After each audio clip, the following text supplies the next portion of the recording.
Ladies and gentlemen, welcome back to the workshop. It is fantastic to have you here because on yesterday's episode, you saw us make up a billet of feather pattern Damascus. The aim is for us to make a KRIS style blade, wavy blade dagger. We've got a big piece of Damascus. Well, it's kind of a big piece of Damascus. It's kind of not a big piece of Damascus.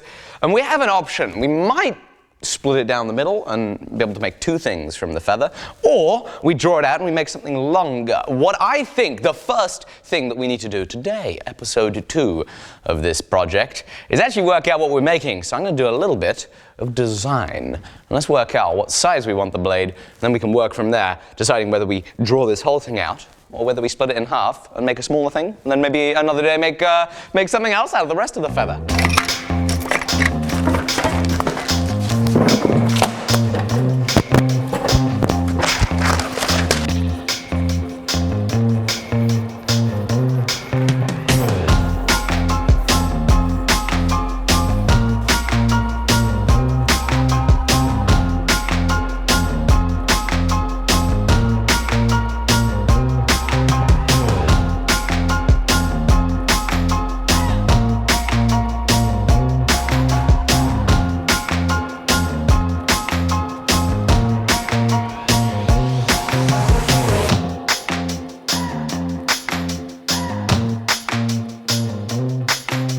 This is just why designing stuff is so important, and I'm seriously pleased that I did indeed design this instead of just jumping in foot first. Head first? Foot?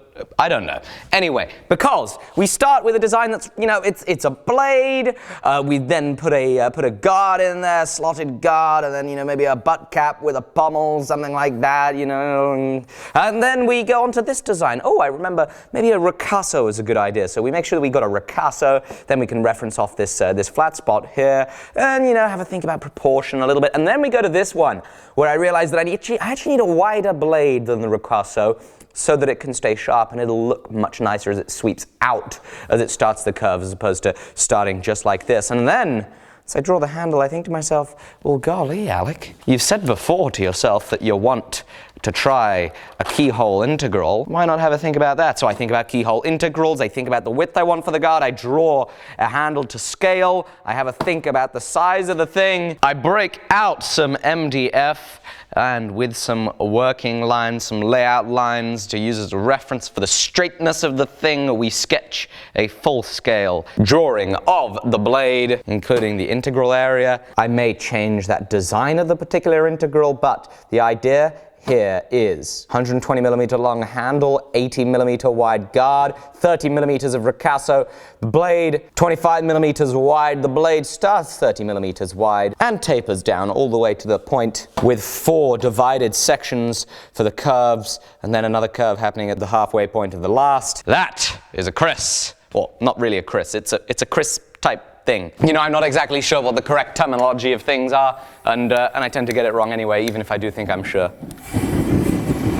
So, it is now time for us to light the forge. This is going to be heating up because we've got some serious forging to do. To start with, though, what we're going to do is we're going to grind out the weld line that was in the middle here, and then we're going to lop off this funky end here so that we don't have to deal with that forming a cold shut.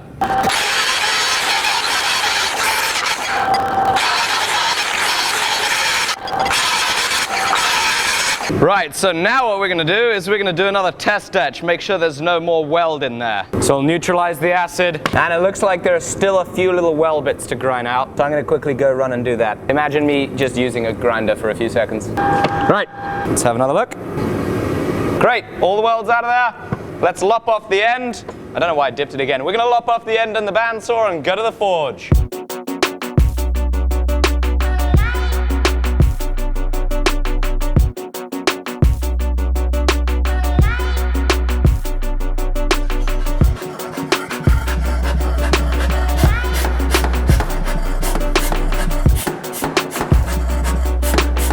Thinking about? I'm just shooting in the dark. I spent all that time drawing it out. So I've got measurements, I know what I'm working for, but all that I'm doing, all that I was going to be doing is just eyeballing how much material to take for the different bits.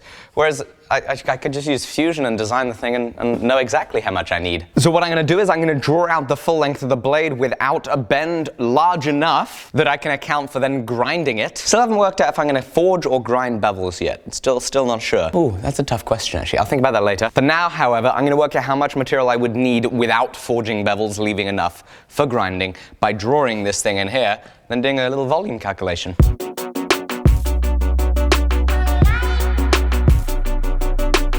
Okay, so I took the dimensions of the blade that we need, the dimensions of this block, worked out the ratio, and have now decided, and have worked out, even calculated, that I indeed will be needing 53.7 millimeters of material. And since I have a pretty long track record of making mistakes, we're gonna take 60. I'm gonna switch the dies over here on this green hammer. As much as I don't like this machine, it doesn't have at all any good control, not nice to work on. It has less slop than the Pilkington. Pilkington, it's all loose, it needs overhauling. Which means that if I ever want to forge a shoulder, I can't guarantee that the dies line up well. Here, however, things are tight, the dies line up, so this is going to give me a little more accuracy. And really, it's not a huge sacrifice in power, it's just a sacrifice in control at the low end. But if we need to do any fine control stuff, we can run back over there.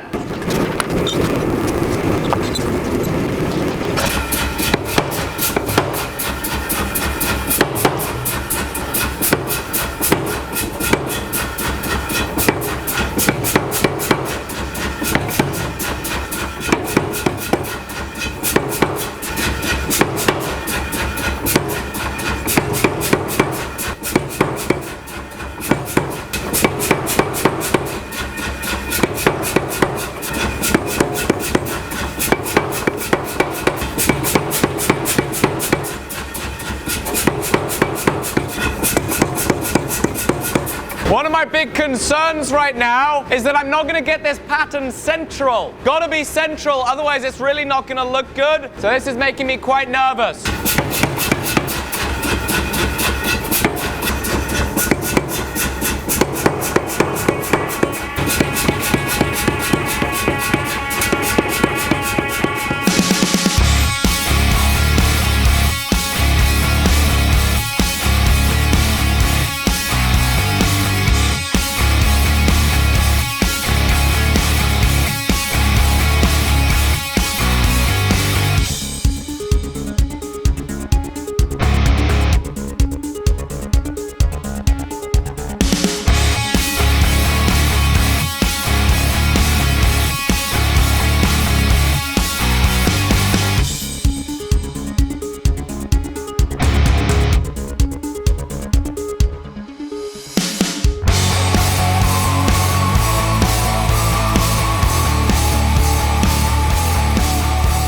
Alright, so as you can see, we're in the vise trying to do something pretty crazy with the steel, which is we are trying to take this mass on either side of the blade and use fullers here in my large leg vise to draw it down and hopefully mean that we can get the full 80 millimeters of width on the guard. It's tricky, I'm coming in from both sides, and both top and bottom. The trouble with it is you get these lips here, and it doesn't. Basically, it's tough. It's a hassle. I'm gonna flip it around. That'll flatten those little lumps out, and we'll be able to keep bringing it down. Eventually, the plan is we come in from this side here to get the final length out of there. It's the plan, not necessarily what's gonna happen.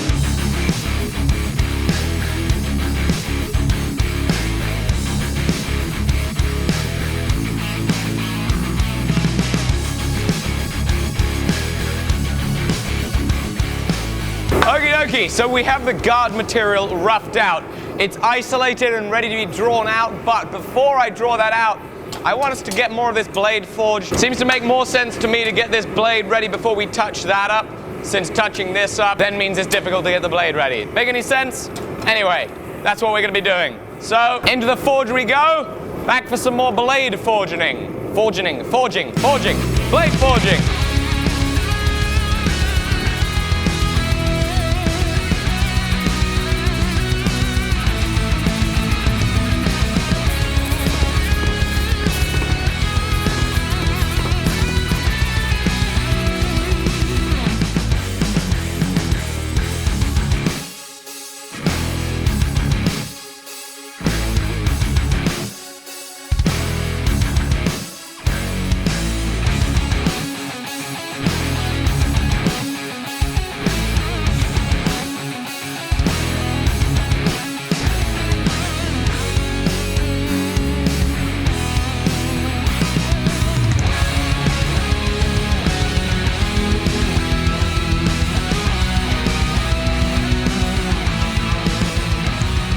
Okay, so here's what we have. Here's where we are. We have the blade rough forged out.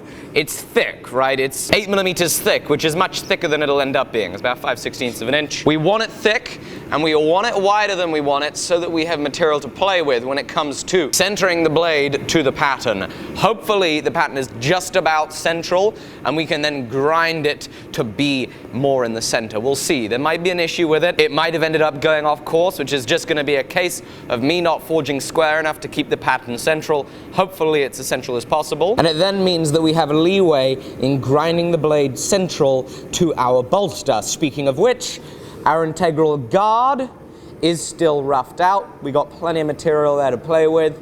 We're not going to do that just yet. The first thing we're going to do is we are going to bend the blade into the sinusoidal curves of this KRIS style, wavy style, funky dagger. All right, let's see if gravity can help us out a little bit with our first bend.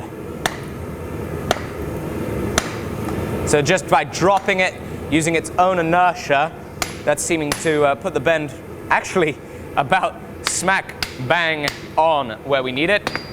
We can then straighten it out. Don't you love gravity? Unless you're trying to lift something heavy. Well, that was easier than I thought. On to the next bend.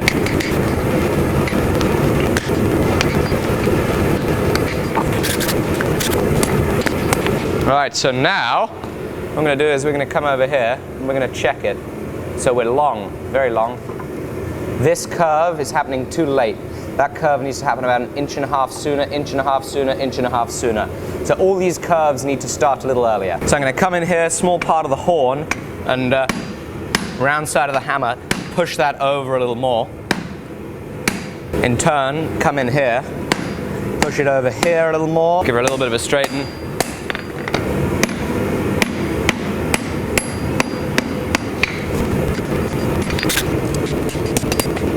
Now the curves are a little too aggressive, but they're a little more in the right place. So I'm going to try and straighten it down a little. Still a little aggressive in this first bend there, so we need to open that up.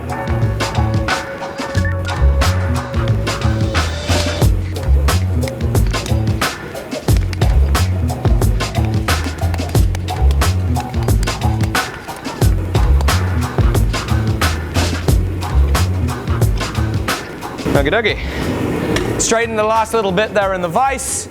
It's now time for us to forge these lugs out on the guard for the final little bit. So what we're going to do is we're going to use power hammer, hand hammer, vise, and a fuller, all in combination, taking our time to draw these out into some fine.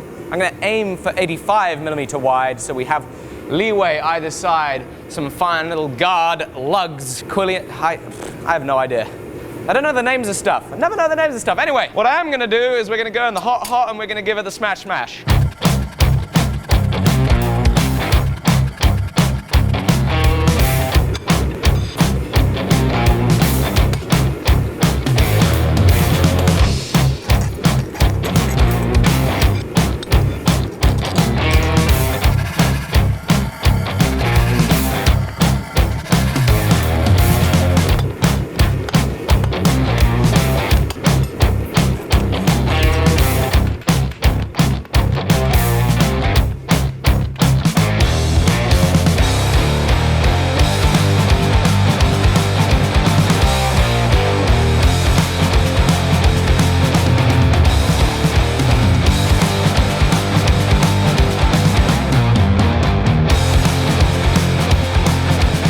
So this is how it's looking as forged, which is unbelievably exciting. We've got plenty of length to play with here at the guard. We've got plenty of meat here for us to do a keyhole and for us to make sure that this blade is centered. The blade is nice and thick. We haven't forged bevels because I want to utilize the surface grinder to make sure that everything is square and neat and proper. And I want to go through the whole process of getting bevels on this, on the grinder. This is going to be a hell of a lot of difficult work, but to maybe save having to grind off the scale with an angle grinder, I want to try something I've never done, but I've heard people recommend, which is putting the blade in a solution of sodium bisulfate. Apparently that will strip the scale. We shall see. If it does, I will let you know. I wonder if it should be warm. Probably should have warmed it up. Well, I dare say that seems to be a waste of water and sodium bisulfate. Right, to the grinding room.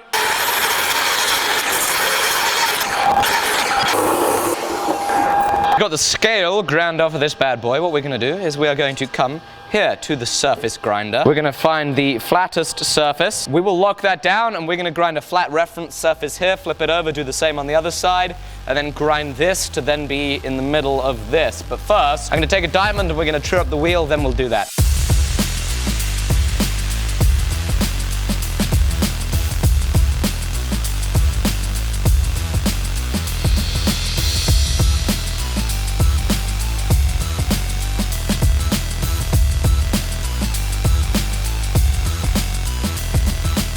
Okie dokie, so we've got two sides surface ground. Before we go too crazy with it, however, I'm going to come over here to a granite plate. Something cool to see though is this is with flat stuff. If you ring it, it's so flat that like when you apply pressure and then you let go, it'll actually hold itself for a little bit there until it falls onto that piece of leather, even with all that weight over here. Anyway, the plan is as follows. I'm going to mark side A and side B. I want to work out how central, roughly, our blade is from these sides, so that then we can remove what is needed from one of the sides to ensure that the blade is roughly central, so that then we're having to grind a minimal amount off this entire blade to make sure that the blade is central to that. Make any sense? Probably not. Doesn't even make any sense to me. 13.57 globally around here. 14.30, 13.9, 14.1, 14.2, 14.2, 14.0, which would mean that this side here, side A, is proud by about 0.41 millimeters. We can't, and naturally that's about as close as it's really worth even attempting to go, because we are trying to measure a forged surface here.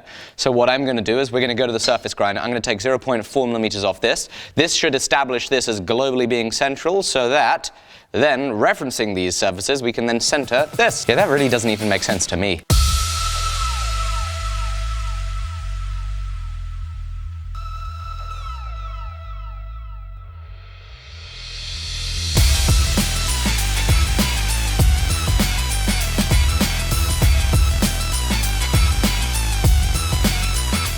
So now what we have is we have two parallel surfaces here, two parallel surfaces here. I really wish that this was a little bit wider, a little more thinking in the pre-form before it was that we forged these guards out. I could have had the extra width because it's getting a little close for the design that I had. I think we're going to be okay. Now what I want to do, I want to double check the pattern. We've got a rough amount, a decent amount of real steel. So what we're going to do now is we're going to go into some ferric chloride. We're going to have a look at it, see if there are any major problems that we need to adjust later. So into the ferric chloride. Come on. Again. That's comical.